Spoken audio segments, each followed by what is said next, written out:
Anything else? Okay. So I'll tell you a story as we close. Is that okay? All right. Now, here's a teach you what. This is how I do it.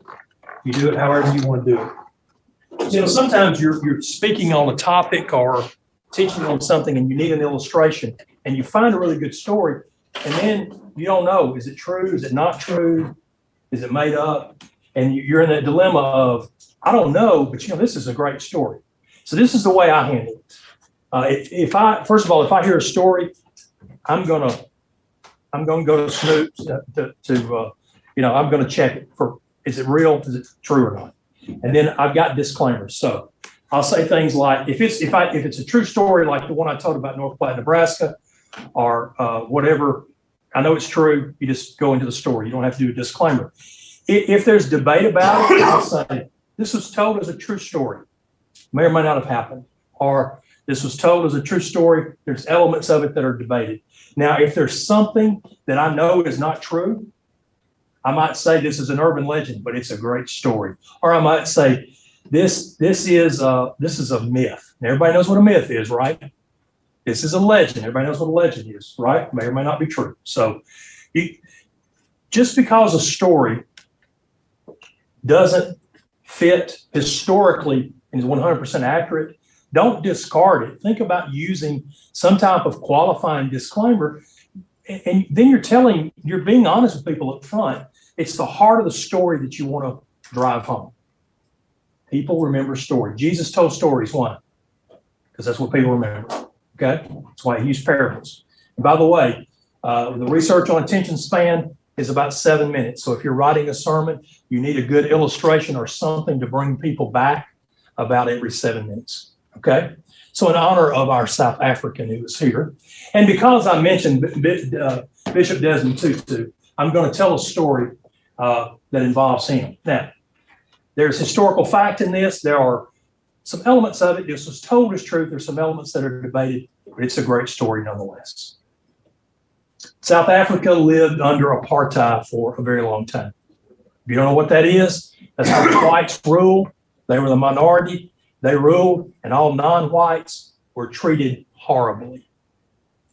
Unspeakable things were done during the apartheid rule by the white rulers. Many of them were done by people who were in government offices, policemen or government officials. And so it really wasn't hidden. It wasn't like it was done in secret. A lot of it was done out in the open because it was lawful, right? All right, so when apartheid ended and South Africa had their first democratic election, Nelson Mandela was elected president. What do the South Africans call him? Madiba. Madiba. I always forget that, Madiba. Madiba was elected, and he knew that he had to bring together a divided nation. He knew that he could not breed South Africa forward and have civil war. And so he did lots of different things. And one of the things that he did was he created the Truth and Reconciliation Commission. He put Bishop Desmond Tutu in charge of that. That's how Bishop Desmond Tutu won the Nobel Peace Prize, because of his work with the Truth and Reconciliation Commission. So here's the way this worked. The commissions would go all over the country, the villages, towns, hamlets. They would set up, they would advertise that they were going to be there for so many nights or days or whatever, and people would come. People who had had terrible things done to them or their family members, and people who had committed those awful atrocities. And if the people who had done those terrible things came, if they were confronted with something, if they told the truth, expressed remorse, and then if both sides desired to reconcile, then the commission tried to help them come up with some arrangement of reconciliation so that there could be forgiveness and they could move on. Accurate so far? Broad brush, but accurate, okay? So that's fact. Now, the story goes that in one of those small villages, the Truth and Reconciliation Commission met, and a lady came, an older lady came, and she came with members of her church because she had no one else. When her time to speak came, she pointed out a white policeman who had been in charge of operations in that that little town for a long time. And she pointed to him and she said, "You came to my house one night and you arrested my husband. And I never saw him again. And 6 months later, you came to my house and you arrested my son, my only child. And I never saw him again." And the officer stood up and he said, "I did." And she said, "I want to know what happened to them." And he said, "We took them to a place where we took people and we beat them and we killed them and we burned their bodies. Same place that we did many people." And he said, "I'm sorry." And so the commission asked the lady if she accepts the apology, and she says yes. And they said, "Okay, now what would you propose for reconciliation?" And they couldn't ask for their heads to be cut off, for them to go to prison, or $10 million or anything like that. This was about, let's try to propose something that they can do that shows true remorse. And the lady said, "I want two things. First thing is, I want you to take me to that place where you burn their bodies. And I want to be able to dig up some of the dirt so that I've got something to bury for both of them." And he said, "Yes, ma'am, I can do that." And then she said,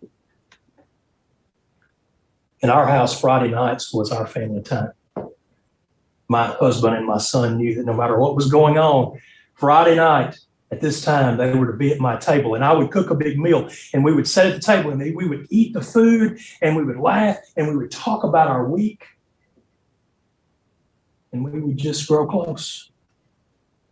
And she said, "I want you to come to my house one Friday night a month. And I will cook. And you will sit at my table. And we will eat. And we will talk about our week. And we will laugh. And we will grow close." Now, the story, as I heard it, was that in that moment, the officer passed out. He fainted. There was this awkward silence in the room because no one could believe what this lady had said.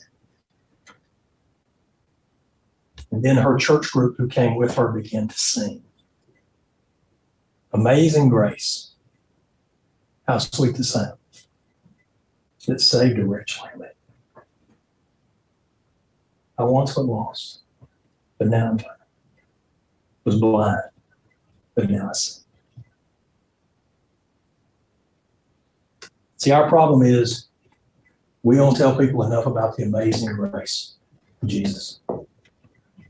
And so my challenge for all of you is, between tonight and the time that the Lord allows us hopefully to be together next Thursday night, you encounter someone that needs to be reconciled to God, and you tell them about Jesus, and you tell them about his amazing grace.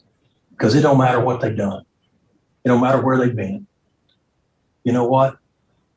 Every saint's got a past and every sinner's got a future. We've got to talk to them about Jesus. And as you go about doing that, what is it that you're going to remember? That I love you. That I believe in you. That I am praying for you. And I cannot wait to see all that God is going to do through you. God bless you. Have a good night. Use your free time early that we get out. I hope to see you next time.